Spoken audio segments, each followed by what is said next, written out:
Hi, I'm Patrick with Just Got Played. I am here with game designer, game aficionado, game expert Ken Shannon. Howdy. And Brian. So, so today we have in front of us an amazing game that's part of, or several amazing games, it's part of something called Book of Dragons. That's being published by Burke Games, but you can't say he designed it because he's only designed one or two elements of the game. Well, he designed the system. So it's a game system. Think of it in a similar way you might imagine a deck of cards can be played as hearts, spades, rummy, whatever. But this instead is a game of 10 different dragons, 4 each, and you have a whole bunch of designers from Martin Wallace to Jonathan Gilmour to Mike Fitzgerald to Robert Burke. You.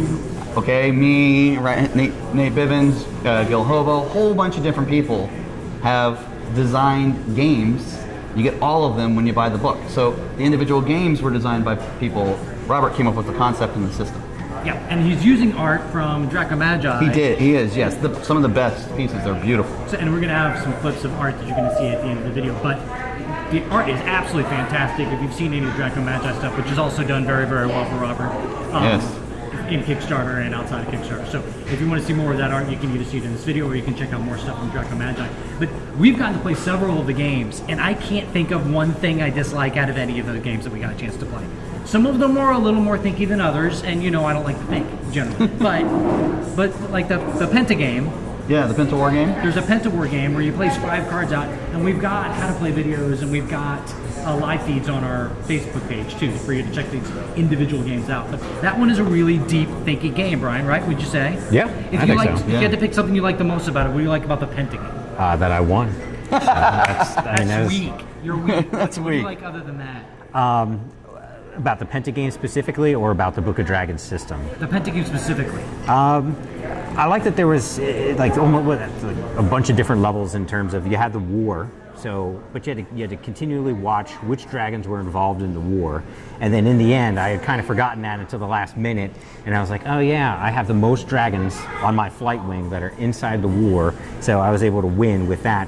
So there's one strategy of managing who's actually in the war. There's another strategy of managing which dragons you have to attack the other dragons that are in the war to like kill off the other guys. Right. And then there's also like hand management or card management. You're trying to run out the deck or stop the other players from doing that. There's like 3 or 4 different levels of it's very thinky. There's a lot to try to manage, but that's a good thing. I think it's actually moderately easy to learn to play, though. That's one of the things that's crazy about it, right? Is that it's so quick to learn. It's a very quick to learn game with, and not so quick to play because you're sitting there really struggling. If you want to win, if you're really wanting to win, you're really struggling about what card to play next. Very cool. It's a very take that game too. It's very mean. It's not a friendly game. And there's also the. I love that we were able to gang up on Patrick. Yes, so, yes. Yeah. He took a pounding. He did. Hey, you took a risk, and it paid off very well for Brian. It was a fantastic. It was a beautiful thing. As do all my risks. And then there's also a deception, it's a bluffing game, right? Yeah, bluffing game from Martin Wallace. Yeah. Martin Wallace is on a bluffing game. Tell us briefly how that one works. Sure. So there's just going to be everybody has a hidden dragon that they're kind of part of, and in the middle here there'll be a series of dragons that are those 6 dragons. One of those 6 dragons is each of the players, and as you play the game, you're placing cards kind of down in front of things, trying to to kind of hide. You're pretending and saying, yes, my dragon is in fact this dragon. But if somebody can call your bluff, and if they're wrong, they take it as a penalty, or you take it as a penalty, and if they're right, it flips over. And so the thing is that what makes it interesting is you're not just trying to collect or not collect tricks. It's actually that the number of dragons that are under your dragon are who wins. So there's a lot of trying to deceive people because you don't really want people to know which one's yours because you're always putting it down on your dragon. There's that, but then on top of that, there's a Hydra that somebody can end the game early if somebody takes too many of those points. So it's really fast, and it's very easy to play, but it's really a strong bluffing game. It's kind of a crazy bluffing game, and it does some kind of interesting mechanism to where if you call my bluff and I'm right, you take that card as a negative. Yes. So that's how you get negative points allotted to you. Right. And if I'm bluffing I get the negative card block. Right, exactly. So it's got these negative points are to accumulate. Plus, you're trying to accumulate points on the board for each individual card underneath my dragon. It's really, really cool. They've got a bunch of other ones. There's another one that you want to mention specific because there's 20 of them you get from buying one game. I think there's 3 I'm going to just like throw out.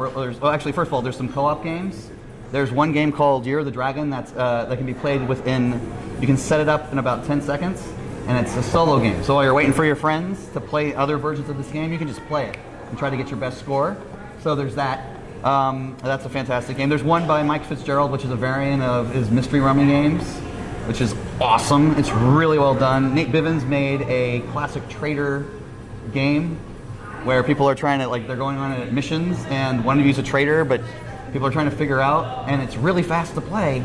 It's actually one of the highest rated, and one of the things we've done is instead of just making games, we're going through a really intense quality control where lots of blind playtest groups are testing them.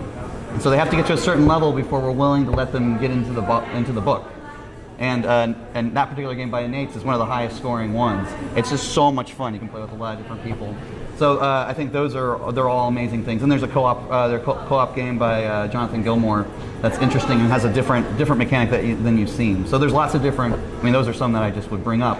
Oh, and there's kid games. Robert Burke has designed 3 or 4 of the games in here, including one that's kind of a Dragon War, like a 2-player war, kind of an homage to Draco Magi. Okay. But then, on top of that, he's also designed some kid-friendly games, like Dragon Scat. Scat is another way of calling poop. So there's games that it'll actually even be probably a little book or a section of the book specifically that's designed for family-friendly games. So you can go strategy, high-end strategy, you can do beer and pretzel, you can do rummy, you can play with your kids all with the same deck. Just be careful you don't get some seepage into your beers and pretzels. No, you don't want any of the seepage with the kids' games because poop. I was talking about, poop, because poop. Right. Now, do you know if there's going to be a collector's edition for this? Because with that many games, this seems like it'd be worth spending the extra money to make sure you have like the nicest set So possible. the exact details of the Kickstarter, I'm going to leave to Robert to speak about. But the key here is I do know that there's going to be a nice mid-range where you get everything. And then a deluxe version, if it was to be available, the details on that are to come because Robert's going to set things up. But one neat thing he is doing about with this that is brand new to Kickstarter, it's only happening in November, which is why one of the parts that we're kickstarting is you can come and pledge and be part of the team. If you pledge at the right level, you don't just get the game, you get a chance to design a game, and we will put it through the quality control. And if it meets the standard, or if you allow the developers to set it up to meet the standard, you'll get your name in the book with all those other high-end designers that have got I believe there's like 80 published games between the people who have made these games. I mean, there's a ton of published games. Don't quote me on that number, but it's close. And it's crazy. And not to mention, there also is a book of Dragon that has the artwork. So you'll have the artwork in there. You're gonna actually be able to open the game and start to play right away. And it's nice because it's basically like it's a system. And there'll be online places that you can go and get simple games. Like, so, if you want to play Old Maid or things like that, there'll be some nicer things that are kind of just set aside, or even a forum where people can come up with new games. So a tremendous amount of content, in excess of almost anything that I've seen, except for, I guess there was that one game, 501 or whatever.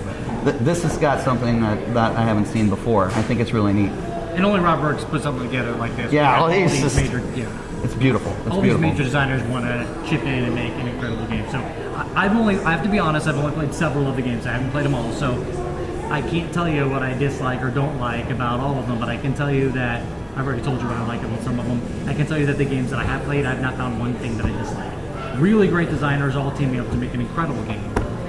I'm Patrick, this is Ken Shannon, that's Brian Fiore. Together we are Just Got Played. Thank you very, very much for watching. Have a good one. I'm interested in this Dragon Scat. Tell me more. Okay. Love anything with poop. It's poop. Why? Now, would it be like dragon true to like dragon breath? How they have like fire and ice. Does the scat have a similar property or anything like that? I have been told that the scat does come out in a similar fashion. Like with Veracity. Oh yeah, yeah. That's what I've been told. It's worse. That's what I've been told. So it's worse than the breath weapon. Well, I mean, some of the breath weapons, I don't know, being corroded with acid or just covered in poop. I'd probably choose the poop. Chlorine gas. No, but it's the same type of property, though, right? No, so we're not. it would be. No, I'm just the about- same type of talking about force. the Oh, veracity, the force. Yeah. Okay. You could- Gotcha. You know, some of them are streams. That's pretty crazy. And then, Okay. Oh. you know, All right, I'm out.